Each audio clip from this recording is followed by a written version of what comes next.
Hello and welcome here to the rooftop of JJ's Red Hots. We got a beautiful afternoon under a blue sky in Charlotte, North Carolina. Got a great lineup for you. Cherie Swarthout, Athletic Director of Queen's University of Charlotte, going to join us in just a little bit. Sonni, the head coach of the Triathlon.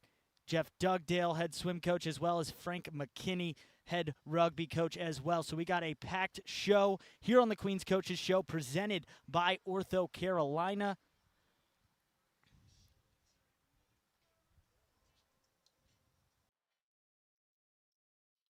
Success at the Division II level, Queen's University of Charlotte embarked on a new journey, taking a giant step forward, transitioning into Division I at the beginning of the 2022 academic year. The next chapter for the Royals broadened our horizons and created exciting new challenges. With bigger dreams came exhilarating experiences, monumental accomplishments, and opened the eyes of many collegiate sports fans. Although Queens was new to Division I, any competitor knew they would regret taking us lightly. The inaugural year encompassed what being first truly meant, and to say the Royals met the challenge is an understatement. Year one will never be forgotten, but it's only the beginning. At home, on the road, any court, anywhere. When no one is watching, when the world is watching, Royals rise.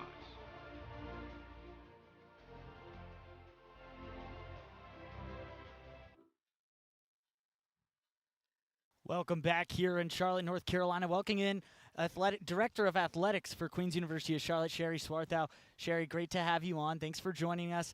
A lot of excitement here in year two. We had Division I, but we got to start with some hard-hitting questions. What do you put on a hot dog? All the way. Everything. All of it. All of it. So you're not just a ketchup person. So maybe our producer may have a problem with just ketchup people, I think. So not that, everything on it. Everything. Well, I'm sure go big or go home, right? Sure they love to hear that here at JJ's Red Hots. Lots of different options if you want to go that way, but let's get to Queens. Last year, year one in Division I, it was all about be the first. That was kind of the mantra throughout it. Well, now what's year two? What's that about? What's the goal as you guys now more established in the Division I world? Yeah, last year was a great foundational year. Had a lot of firsts, stacked them up, created some momentum, a lot of wins. This year it's leveling up. It's building off of that foundation and just continue to chipping away during this transition. We're still chasing championships, getting ready to position ourselves for that in the ASUN and the other places that we compete, and just continually making progress. And the ASUN conference, a lot of teams, I believe it was 8 or 9 teams making the ASUN championships. Something in year one that, I think every preseason poll said last, 14th, whatever it was. That was a common factor, but the teams seemed to respond to that in a very good way in year one. Absolutely. I think that's it's inspiring, really. Probably rightfully so. That is likely where most folks should have chosen us, but we know better.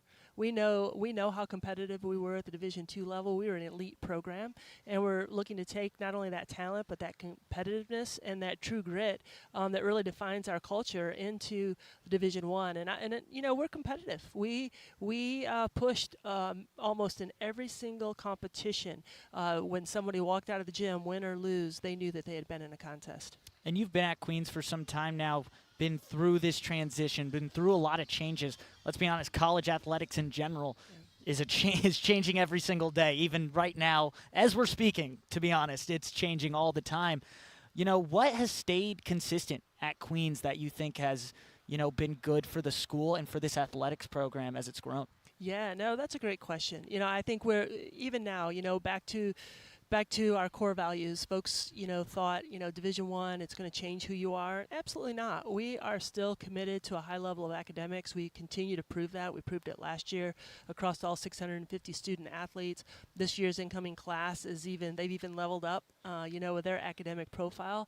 And we're committed to engaging in the community and giving back. And I believe we had over 7,000 hours last year of engagement. And I think those are our pillars. Those are our cornerstones that remain remain true. And you can do those things and be a highly competitive athletic department, which is what we proved in Division II, and that's what we're seeking to do in Division I. And I think the other thing you mentioned, college athletics is constantly changing. And I think Queens Athletics and Queens University in general, they do a fantastic job of being agile, making sure that we can pivot. I always say that COVID trained us really well for this transition because we realized what really mattered most, and we remain committed to those pieces even during this transition. And you kind of touched on it in that answer, but I am curious of how would you describe the culture of Queens Athletics, but not just the culture, in the front office or maybe from the athletes, but from the athletes to the coaches to SIDs to you as the director of athletics. What is that culture in the building for Queens? Well, I think we're committed to continually getting better. To me, you'll hear me often say nothing ever stays the same. We either get better or we get worse. So our commitment is getting a little bit better every single day. And that takes a lot of intentionality and deliberate conversation and dialogue around the things that, again, that matter most. And it's a balance between everything matters and not sweating the little stuff, right? But I feel like we've got everybody rowing in the same direction with this transition to continue to make, we're not going to flip a switch and all of a sudden be at the top of the ASUN, but we're going to continue to make those I won't call them small steps. Sometimes they're big, sometimes they're small, but they are steps and they are steps forward. And now, after talking all about everything that's happening here in Charlotte for Queens University of Charlotte, let's talk about you for a second.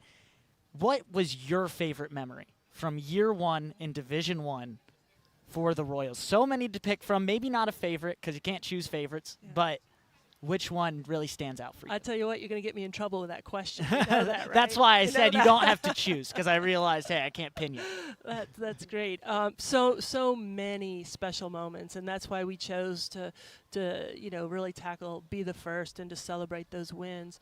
But I have to say that the men's basketball game against Marshall, our first game, first home opener, winning in the closing seconds in front of just an absolutely amazing crowd, students, community members, faculty, staff.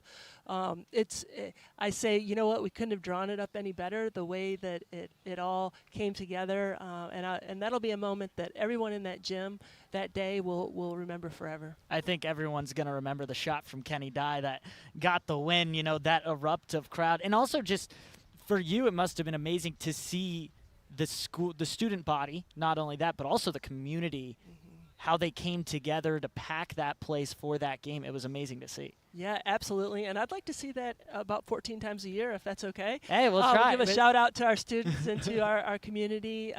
We just have such a tremendous product, and it doesn't matter whether we're in the Levine Center, we're out at the sports complex, we're out at the Dream Fields, McAlpine running. It doesn't matter. It is an extraordinary product that we put out there for folks to engage with and to support.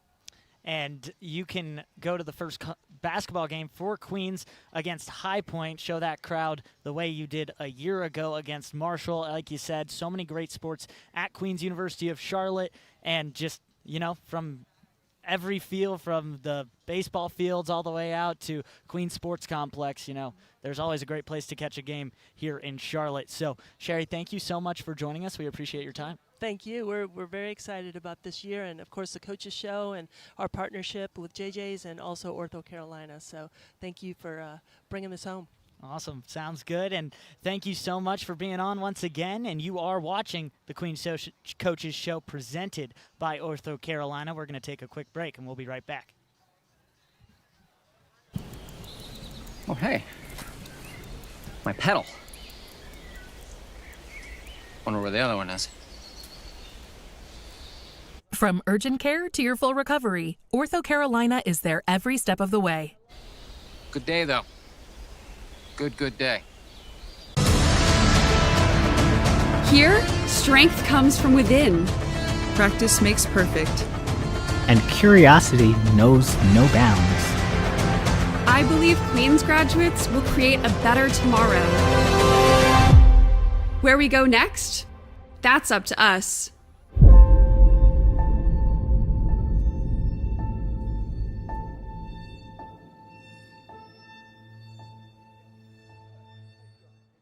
The Eats on East project showcases the Royals' pride that spreads throughout East Boulevard, walking distance from Queen's University campus. Royals fans and visitors are encouraged to take a walk to the legendary East Boulevard to culminate the true Royals experience at a variety of restaurants. Starting with the home of the Coaches Show, JJ's Red Hots was the first Eats on East partner. The movement continued as other partners joined, including the newly renovated Lebowski's, Showmars, Jersey's Mike's, Brick's Pizza, Bakersfield, Kid Cashew, and Penguins Drive-In. Stay tuned and stay connected. Let's hit the green flag, for sure. Don't miss a single moment under the sun. Visit us on all social media platforms and asunsports.org now. Wing 3, that's pure. There we go. Back-to-back buckets.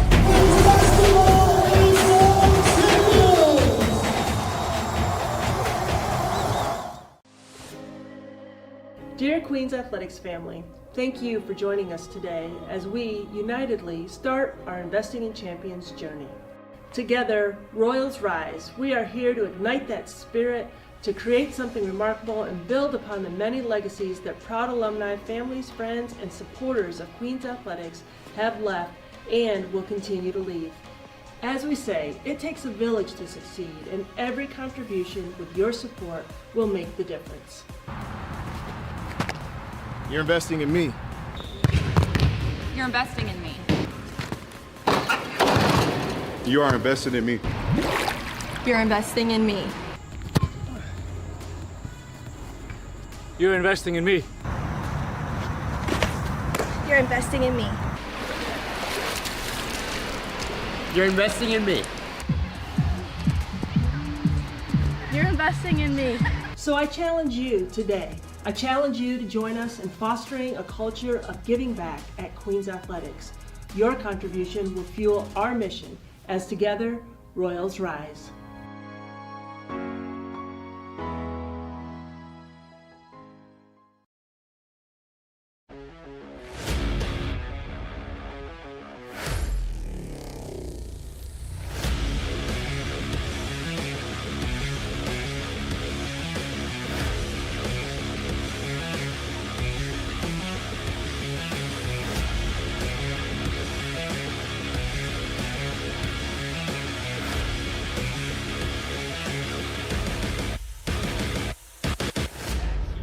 JJ's Red Hots on East Boulevard, the Queens Coaches Show. Right now, joined by Sonni Dyer, Director of Triathlon at Queens University of Charlotte, and coaching the best triathlon team in the country right now. So that's got to feel pretty good. Feels great right now. We're ranked #1 in the country for the second straight week going into the NCAA East Regional, which is held at Smith Mountain Lake, Virginia, on October 14th. So we're really looking forward to putting it all together. A lot of exciting stuff coming up for you. And first, we have to start out the way I did it with Cherie. Anything you can have on a hot dog, what are you going with? I like chili, coleslaw. You can't go wrong with that. No, chili and coleslaw. I'm a Southern boy, so there you go. Yeah, there you go. I like that. I like that. Switching it up a little bit, and yeah. So a fantastic season so far. I mean, the big thing the last 2 years has been the jump to Division I. Right. And you guys won 6 straight national championships before making that jump, and now it's picking up like where you left off. Yeah, that's right. 6 straight D2 national titles, and in the emerging sport process in which the NCAA is going to championship sport with triathlon, there were years where Division I, Division II, and Division III raced together, and we'd never even finished outside of the top 3 among the D1 teams. So for us, going to D1 felt really more like at home. We were the only squad that has ever beaten Arizona State University. We did that in 2016. Wow. At the East Regional. Lost some close ones to them in other races last year. Just came 9 points short. So going to go back this year and see what we can do. Yeah, and going back, but looking at who's been racing for you and everything, some names are different. So yeah. It's not like it's the same people every year, and you've built a phenomenal program. Obviously, you don't win 6 straight national titles without it, but now some young names already coming up and making an impact, that's got to help. It does. It does. We added a girl, Emma Olsen-Keating, who was 16th at the World Championships this past year. Olivia West from Switzerland, who was 8th at the World University Games last year. So, and then, Cara McDonald got 12th at Worlds this year. Beth Cook, who was injured last year, got 9th 2 years ago at Worlds at Montreal. So we've got some hitters. And the key for us is, you got to stay healthy. You got to stay healthy. It doesn't matter how well you race in September if your eggs are broken by the time you get to November. Every coach, every coach understood what you just said exactly. right there. Injuries are what you want to avoid. And so, now you're looking at this and you've trained so many athletes over your entire career. What has made Queens such a destination to come to for triathlon? I honestly, we as coaches, we talk about team culture all the time. And our athletes are unique in that, we have 13 different athletes, all international from 11 different countries, and not a one of them has ever shown up in a collegiate setting having raced their sport, triathlon, as a team member. They've always done it individually. So not all of those cultural differences. Most of these girls grew up racing against one another. And so we have a process that we call against, with, for. And by the end of each season, we got to get to 4. That's where everybody's on the same page racing for one another. The biggest thing, I think, is, every year they're used to racing for themselves, their home countries, their home nationalities all year round. And so what we do is we give them an 11-week opportunity every fall to race together as a team.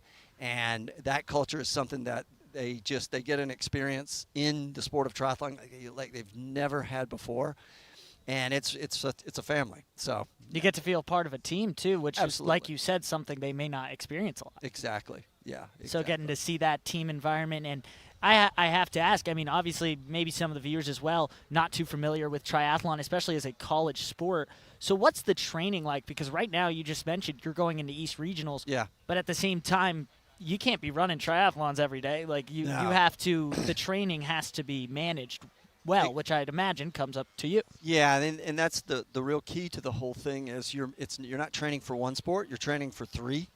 And so there's a definite load management to the whole process where some days we have to cut back on swimming in order to have a good track session. We have to cut back on our ride in order to have a good swim. And so because, with the type of athlete that does triathlon, if you let them loose, they'll train themselves into a puddle. So I don't ever have to push. As a coach, my job more often than not is to strategically hold them back, and so that we can kind of apply ourselves and put ourselves in the right position and just manage that whole stress recovery cycle, through the entirety of an 11-week season.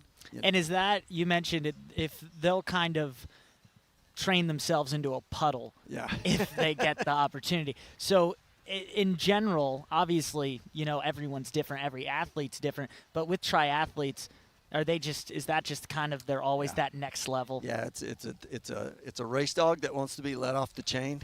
You know what I mean? And so, for us, I have a saying with them that I'm always preaching to them. We train the weeks, not the days, because I don't want A+ workouts in every single discipline every single day, because at some point that's going to put them in a hole that's going to take days to get out of. I want lots of B+ workouts, base hits, not home runs, and then just keeping people healthy, keeping people on the same page, kind of taking a constant assessment of where are we in the swim right now? Where are we in the run right now? How well are we working together from a technical standpoint on the bike right now? All those things, and then making the adjustments accordingly. And you mentioned the battles with Arizona State you've had.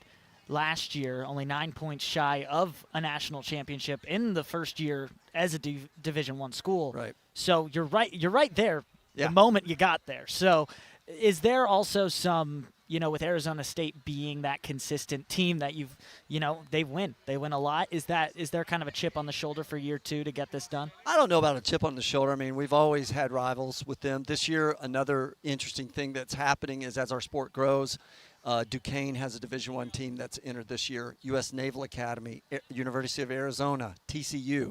These are all new Division I programs that have kind of come in.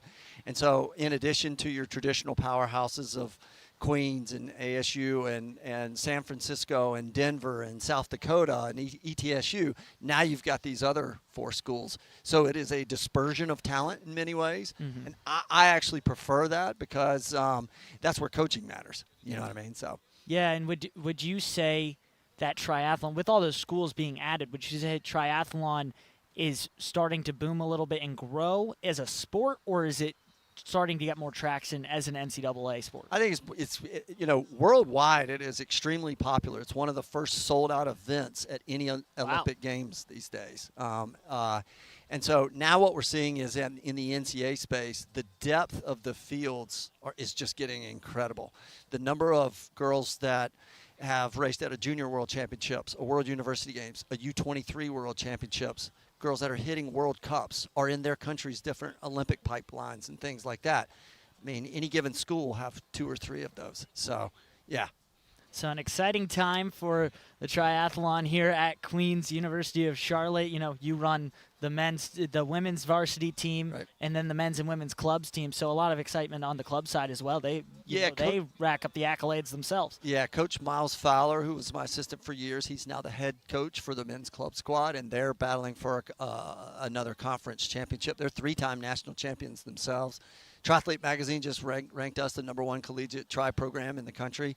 And it's partially based because, we have the club side as well, and then we also have the varsity side as well. We're the only school in the country that has ever won both club and varsity national titles, and we've done that 3 times. So. Well, here first, #1 in triathlon right here in Charlotte, Queen's University of Charlotte. Before we get you going, Sonni, upcoming for triathlon. You mentioned it earlier. You got the NCAA East Regional. That's in Smith Mountain Lake, Virginia. That's Saturday, October 14th. And then after that, the one that's circled Saturday, November 11th, the NCAA National Championship in Tempe, Arizona. Coach, thank you so much for joining us. We really appreciate it. Thank you. Appreciate it. Thank you. And we will be right back. You are watching the Queen's Coaches Show, presented by Ortho Carolina.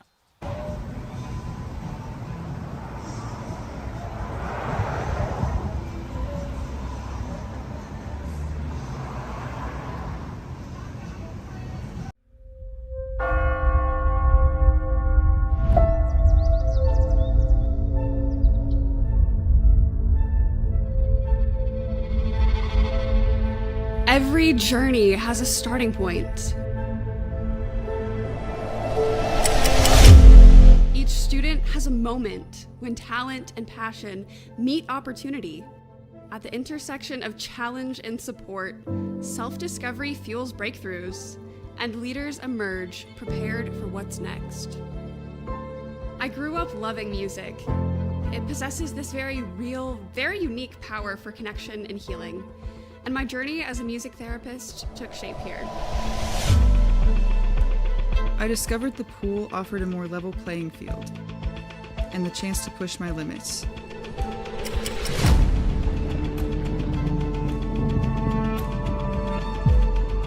At Queen's, there's so much opportunity, and our potential for greatness accelerates with every step of our collective journey. I've always had a knack for chemistry, and that talent has magnified since I got here, rippling out in new directions. I'm not afraid to take risks. I believe challenges make us stronger, and innovation only comes when we're willing to lean into the unknown. I'm still not sure what the future holds, but whatever it is, Queen's has prepared me for it. My professors push me in the classroom and believe in my abilities. My coaches, professors, all of us, we're one team, one family. Here, my voice is heard. I'm given the freedom and charter new opportunities for change. Here, strength comes from within. Practice makes perfect. And curiosity knows no bounds. I believe Queen's graduates will create a better tomorrow. Where we go next? That's up to us.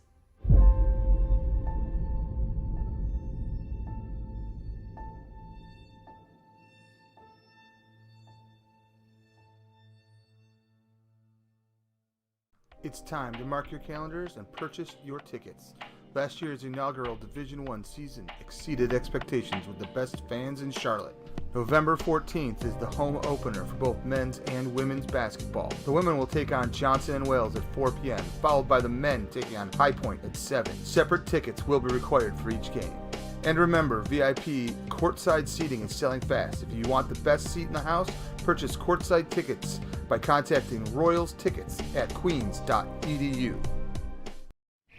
Before a city turns to you for answers, before the stories that need telling are told, and our nation's biggest companies look to you to make their next big move. Whenever, however, you're called upon to step up, Queens will prepare you to do just that. Because here, Royals rise.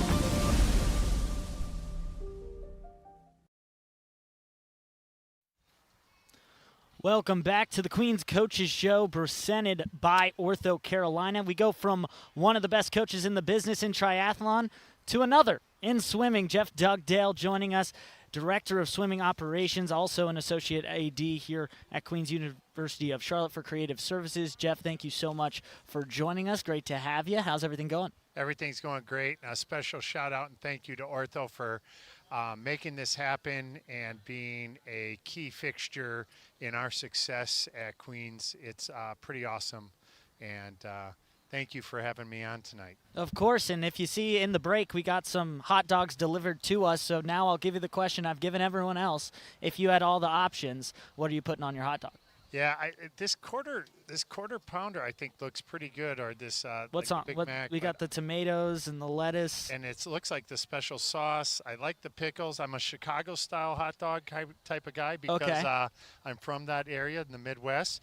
But I also like the char heel, but with none of the chili. I'm a fan of the char heel. Yeah, the chili I haven't been able to get used to in the South here yet, but understandable, just from different areas. But now to the swim program. You know, they early on in the season play against 9th-ranked North Carolina on the men's side, also a top 10 team in the women's side as well. I believe top 5 on the women's side. Top 5. Top 5 on the women's side.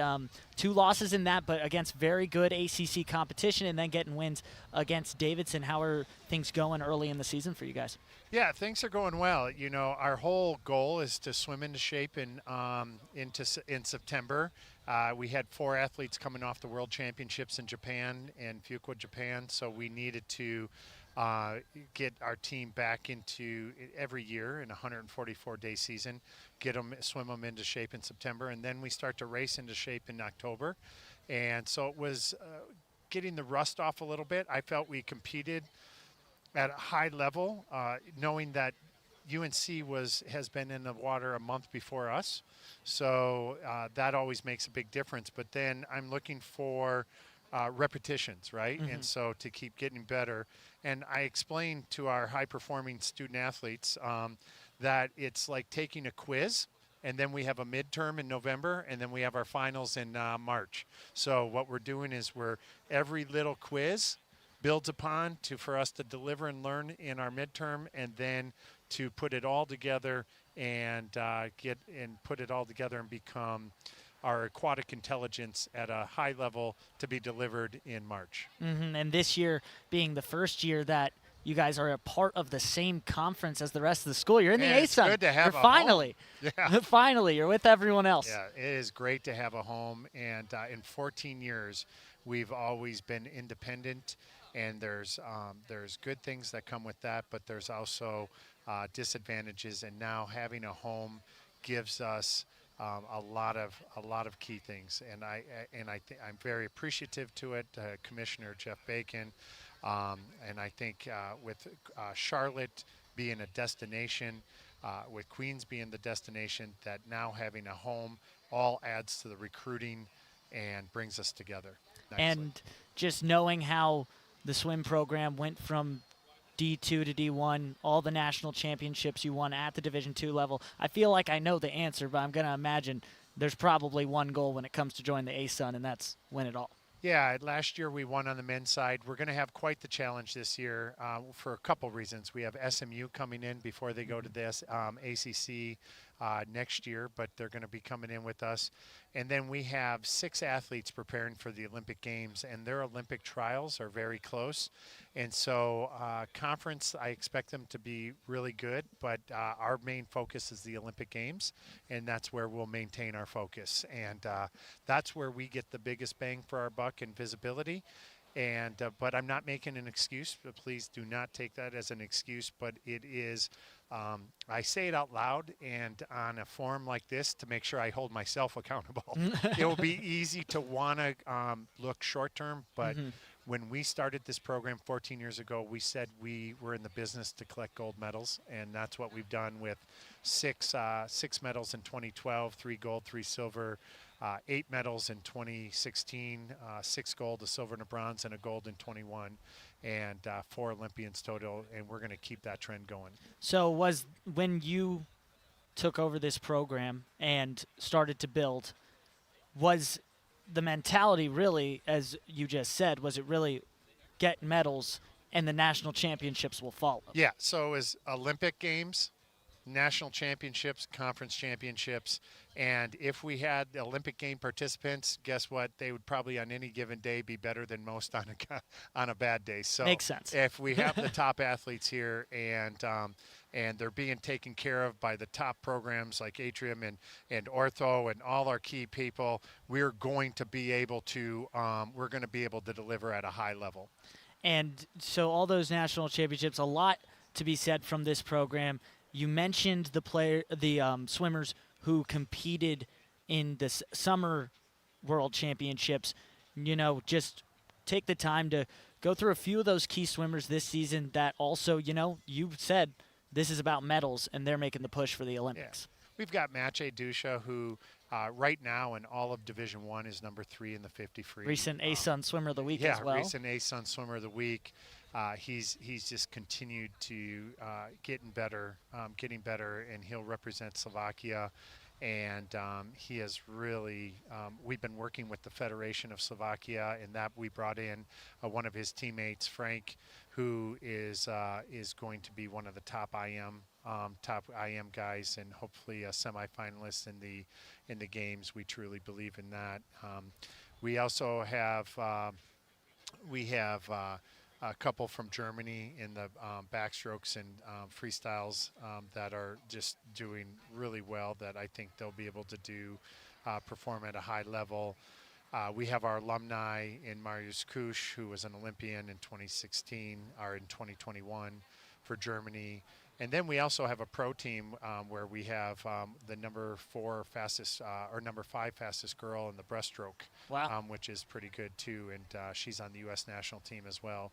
So I think we're going to do. I think we've put together a stellar USA team as well, in the fact that we have 13 qualified for the U.S. Open in December, which is going to be long course, which is a great little tune-up meet for us as well. And going into that, you mentioned a lot of different countries, you just said. So for you in the recruiting trail, what's that like with the way you've set this program up? Yeah, I obviously love and want Americans, and it's very competitive against the Texas and the Michigan and the Auburns and the different schools. But once what I found is once a swimmer from another country does really well, because countries are smaller than here, sometimes we get caught up. They attract a lot of their teammates, and they come. And one of the things, because of our team culture and winning, Marius was able to really shape his German national team in a way that they were very proud of his leadership. And in that leadership, he had a chance to interact with a lot of the best swimmers from Germany, which then gave them an opportunity to want to come to the U.S. And so that's how we start. We have nine swimmers from Germany, and we have from other countries as well. So they start to come over. They do. Well, Jeff, we appreciate you taking the time and sitting down with us, telling us more about your program, and one of the best programs they have here at Queen's University of Charlotte. Before you get going, we're going to take a look at the upcoming schedule. Yeah. Got Wingate coming up October 6th, Emory, a lot of big names on the schedule for you guys. Division III champions, but then we've got South Carolina coming in. The Old Dominion's interesting. We have Colorado State coming with Old Dominion, and then we have our midterm, right? When we have our midterm, and then the U.S. Open, then Virginia Tech's coming, Georgia Tech's coming, or actually we're going to Virginia Tech, and then we finish with conference, and like I said, we'll have SMU on the men's side and Liberty on the women's side, which will be pretty big. A lot to be excited for Queens women's and men's swimming. Thank you, Jeff, again for joining us. You're watching the Queens Coaches Show presented by Ortho Carolina right here on East Boulevard at JJ Red Hots. We'll be right back. I never met a ski boat I didn't love. Except for Greg's. Much. Appreciate you. I lost my favorite sunglasses, half my bathing suit, and my ability to raise either of my arms over my head. Oh, thanks, sweetie. Are we out of the purple kinds? Oh, man. Can you squirt some sunscreen on Mommy's nose? She can't lift her arms anymore.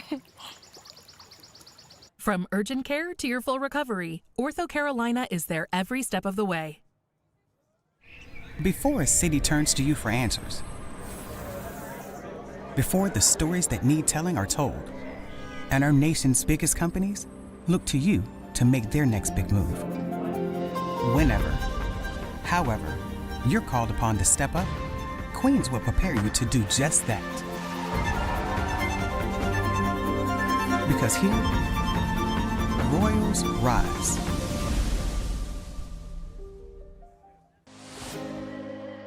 Dear Queens Athletics family, thank you for joining us today as we unitedly start our Investing in Champions journey. Together, Royals rise. We are here to ignite that spirit, to create something remarkable and build upon the many legacies that proud alumni, families, friends, and supporters of Queens Athletics have left and will continue to leave. As we say, it takes a village to succeed, and every contribution with your support will make the difference. You're investing in me. You're investing in me. You are invested in me. You're investing in me. You're investing in me. You're investing in me. You're investing in me. You're investing in me. So I challenge you today. I challenge you to join us in fostering a culture of giving back at Queens Athletics. Your contribution will fuel our mission as together, Royals rise.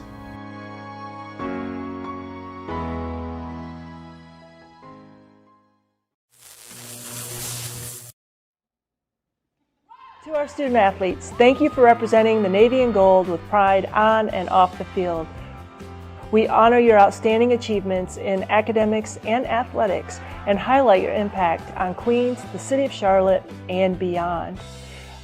I couldn't be more proud of the way that all of you have stepped up and stepped into this space and competed at the highest level in Division I athletics. You have made a lasting impact and you have created a legacy far beyond what we could have expected.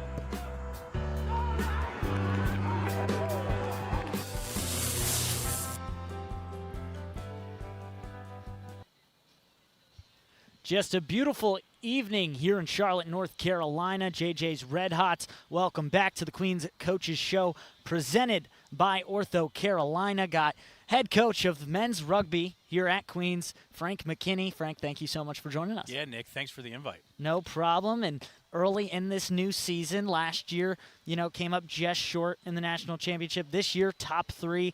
So, this program continues to move up in the rugby world. Yeah, it's interesting. So, I think last time we talked, we had lost to Brown in the national championship, National College Rugby Championship. That was tough. But same goals, right? Same goals to come out, win a national championship this year.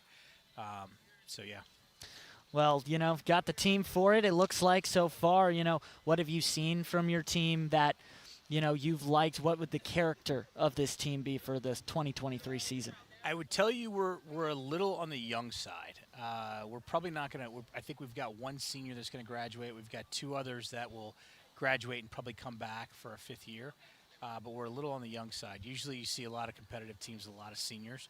But I think, we probably need to marinate a little more and see what we can do. We're a strong team, but I think consistency is probably what we need to get better at. We're a little inconsistent because we had a half of rugby we put 30 points on a team, then the first half we put like 10 on them. So it's just the consistency part. But I think, strong character, hardworking guys. So that's probably how I would frame our team right now. And you're the first and only coach of this program, correct? Yeah, I always laugh. My boss was here. I always laugh when people say, "Do you still coach there?" I go, "They haven't got rid of me yet."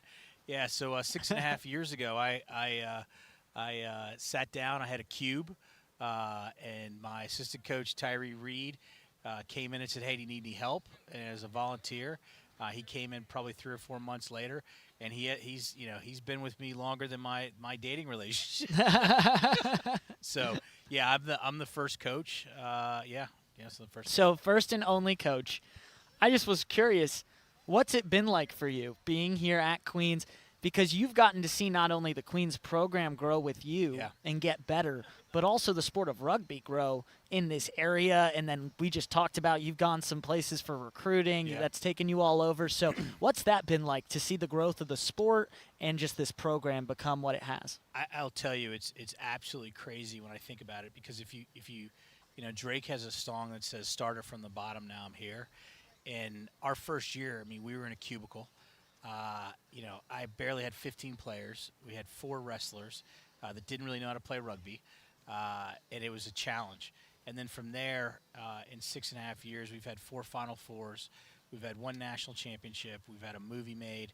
We've had probably out of 12 semesters, we've had 7 to 8 semesters over a 3.0 GPA. Mm-hmm. So just a lot of great stuff that I couldn't have dreamt about. Like if I had wrote down and said, "Hey, these are my goals," like we've been able to do some great things. So the downside of that as a coach is you're always like, how do we grow? Yeah. How do we get better? And that's what I'm constantly thinking about. So. And we just talked about it, recruiting.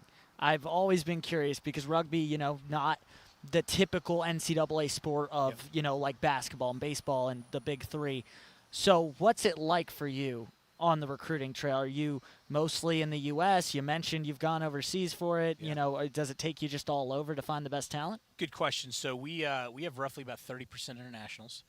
We have 7 guys from South Africa, 2 guys from England, 1 guy from Australia, 1 guy from New Zealand, and we have roughly 4 guys from Latin America. So we try to keep kind of a heavier American presence, just so players can go and play for national teams. We've got 3 players, 2 players that are currently playing now that have represented what are called age grades, so U20 and U23, U.S. national teams. So we want to keep feeding those players. But the international players really bring that flavor. They've been playing rugby since they were 5 years old, so their rugby IQ, their physicality, their commitment to the sport is just a different level. So we bring those guys in, and it just together, it's kind of a hodgepodge of guys in a pot that go out and compete on the weekends. And are you seeing youth rugby in the U.S. change over time and get, more people play for longer, or is it still kind of a sport, I don't know, you maybe pick up in high school or college even? Yeah, so it's funny. That's where I started playing in college, which isn't the best way because you start peaking older in life, where if you're playing younger. What you're seeing locally is you probably have about 6 or 7 local high schools that have rugby. You have 2 very large club teams for middle school that are here, and that's a lot different than it's been. It's usually been 1 big team. So it is growing. And what the difference you're seeing is you're seeing better athletes playing rugby. So what I'm seeing now are players are like, hey, we played football and we played rugby. So we've got one of our players now who's a freshman, was a quarterback of his team and played rugby, and realized he was probably going to get D2 offers for football. And he said, would I rather play D2 football or D1 rugby? And that's how we got it. So we're starting to get better athletes in the U.S., which is really, I think, going to pay dividends down the line. And now talking about the international play, well, right now the World Cup of Rugby is underway, at least in pool play. I believe quarterfinals start around mid-October. But so a hot time for rugby. Yep. Obviously, U.S. is not in it. That's a growing game here, as we know. But have you been following that? And do you got a country picked or anything like that? So several thoughts on that. The U.S. not making the World Cup is a little slightly embarrassing because they've put a lot of time and effort in. and some smaller countries have made it. Mhm. The second thing is, I'm a little upset that the World Cup's going on now because a lot of my friends are over there and I have to work. Yeah, it's rugby season. Yeah, it's rugby season. I would like to go out for a couple weeks and be in France and go around with a beret on and go to games. I'd like to do that, but it's just not how my life works. So I sit down with the players and we watch games. So the team I'm pulling for, one of the things I do on my own dime is I go to South Africa to recruit. I've gone twice. I went this summer for 2 weeks, and I go to a tournament called Craven Week, which is one of the largest and most prestigious tournaments in Craven Week. And from there, I go out and recruit. And what's happened there is I've been able to bring players over. And I had a crazy story. I texted one of our players, and I said, how far are you from Cape Town? Because that was one of the towns I was staying in. And he said, Coach, I'm about an hour flight. Well, his dad texted me and said, the Springboks, which is the South African national team, is playing Australia in our town. If you can get here, we'll host you. So I got plane tickets, got out there, and it was just like the place was packed. They're singing the South African national anthem. The environment must and it's have just been amazing. It's solely different because in U.S. sports, how many times are we rooting for a national team? Like we'll go root for the Carolina Panthers, we'll go root for the L.A. Lakers, but to root for a country, so you're in the airport and everybody has their Springbok jerseys on. You're in the town, everybody has their Springbok jerseys on. The malls are filled. I'm in a sports store trying to buy a Springbok jersey, and there's a line out the door trying to buy it. So wow, it's great. So that goes back to who I'm pulling for. I'm pulling for South Africa in the World Cup.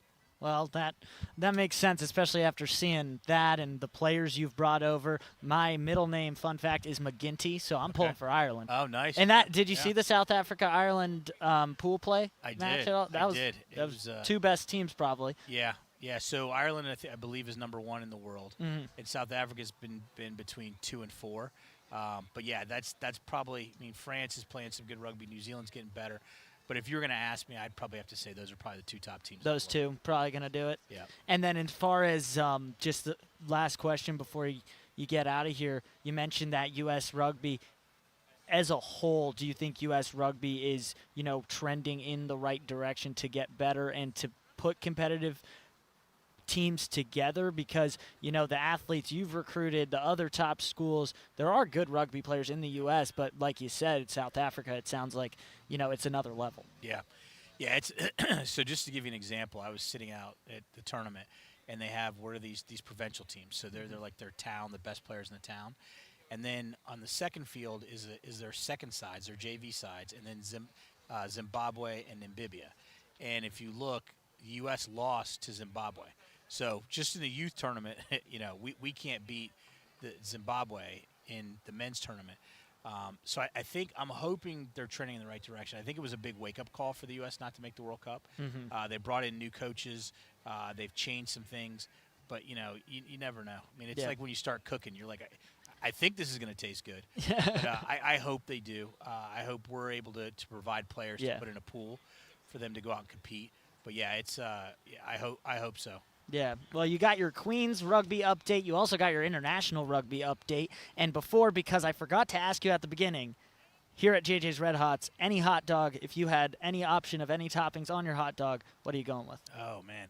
So I call it the Chicago dog, and it's not called. They don't call it the Chicago dog, but the one with the pickles on there. Yep. It's got the onions on there. It's got mustard on there. Like I between you and me. So what I do is I get 2 of those and get me some tater tots. Gotcha. There's a whole plan. Oh yeah. I got a whole. There's a routine. And I don't change. I don't deviate. There's no deviation, man. I come in strong. I know what I want. I don't look at the menu. I say this is what I want. They give it to me. Go sit off in the corner, have them, and I love them. Love to hear it. Love to hear it.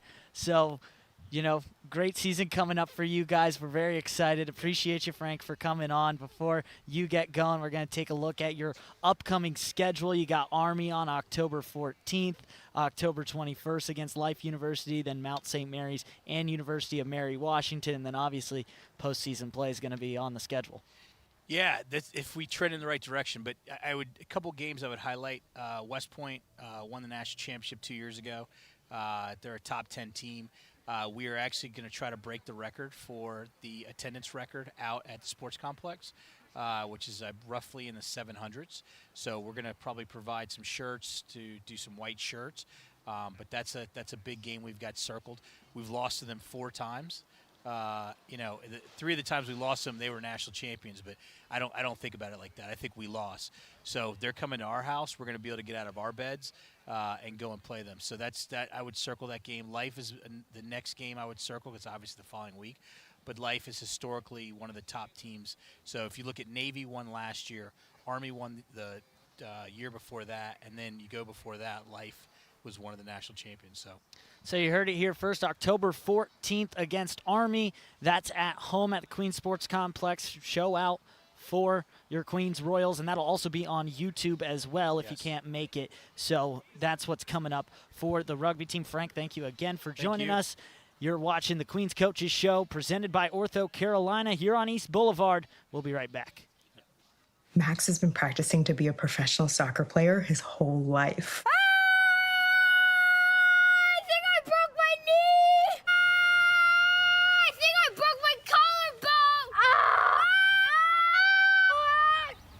I can do better.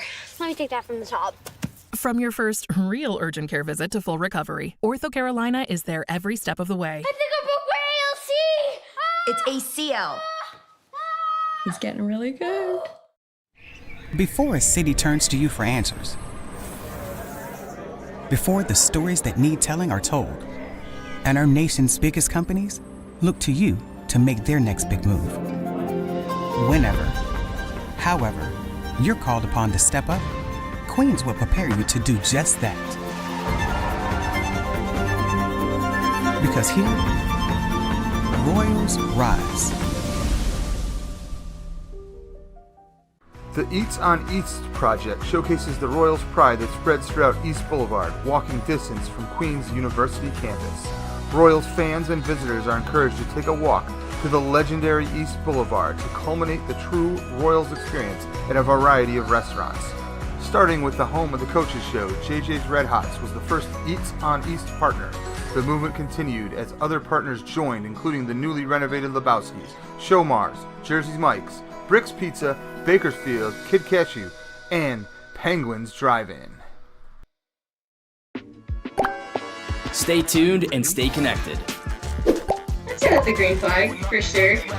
Don't miss a single moment under the sun. Visit us on all social media platforms and asunsports.org now.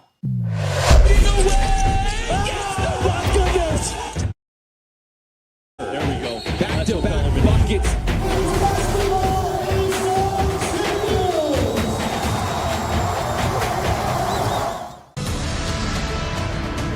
Here, strength comes from within. Practice makes perfect. And curiosity knows no bounds. I believe Queens graduates will create a better tomorrow. Where we go next? That's up to us.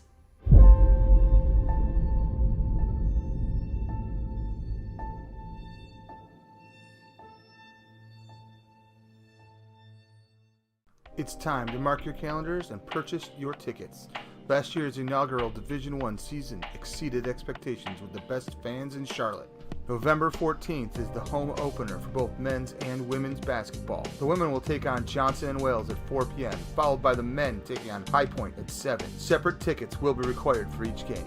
And remember, VIP courtside seating is selling fast. If you want the best seat in the house, purchase courtside tickets by contacting Royals Tickets at queens.edu.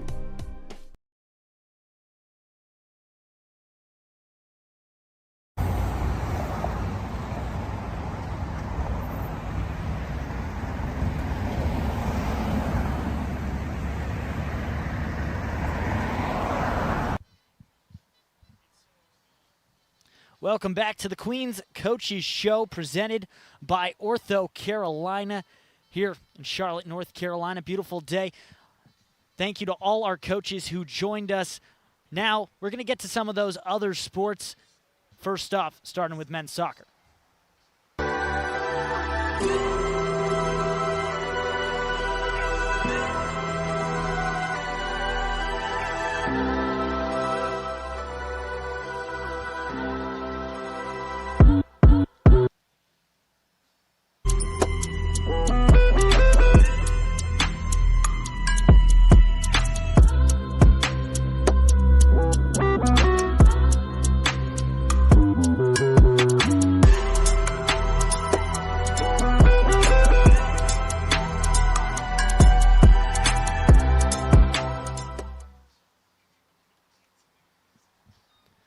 So upcoming for them, October 7th, on the road against Stetson University. All these games you can find on ESPN Plus, except for FGCU and University of North Florida.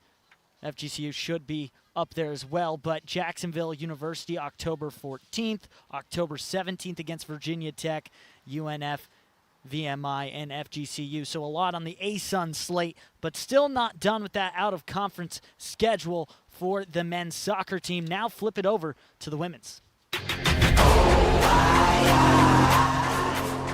fall back. We will stay right where we at. We never fall back. Yeah. We never fall back. And you can find me where I'm at. We never fall back. We never fall back. And you can find me where I'm at. We never fall back. Come up with a game plan. Double XL up in the pen, you can't shake that. All the way against.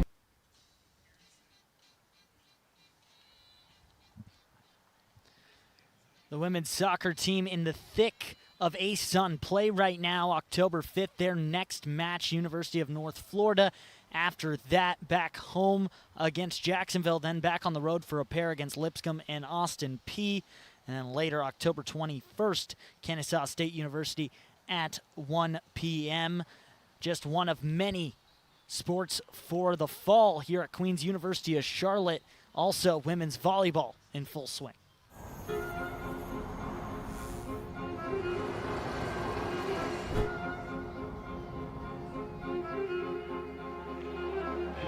Ladies and gentlemen, and welcome to tonight's game.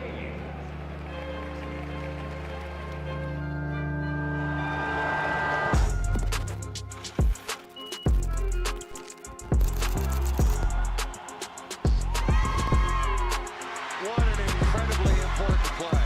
Absolutely perfect.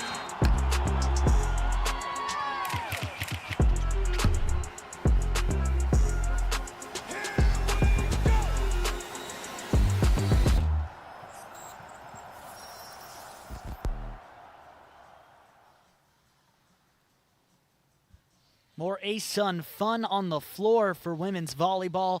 October 6th against Jacksonville University. That's this Friday, also on ESPN Plus. October 7th, University of North Florida, Kennesaw State, UCA, and Central Arkansas, Austin Peay, Lipscomb. All the ASUN fun still coming up for women's volleyball. It's going to be a tough road ahead. Still looking for that first win, but played phenomenally in their last match out. Now looking at field hockey.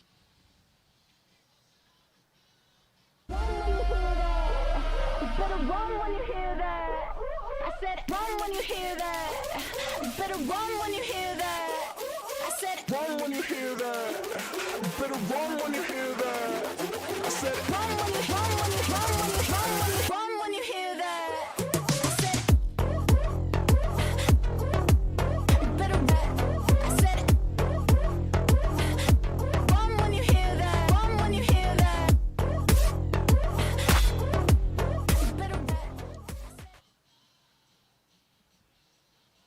Field hockey upcoming. Providence College on the 8th. That's on the road.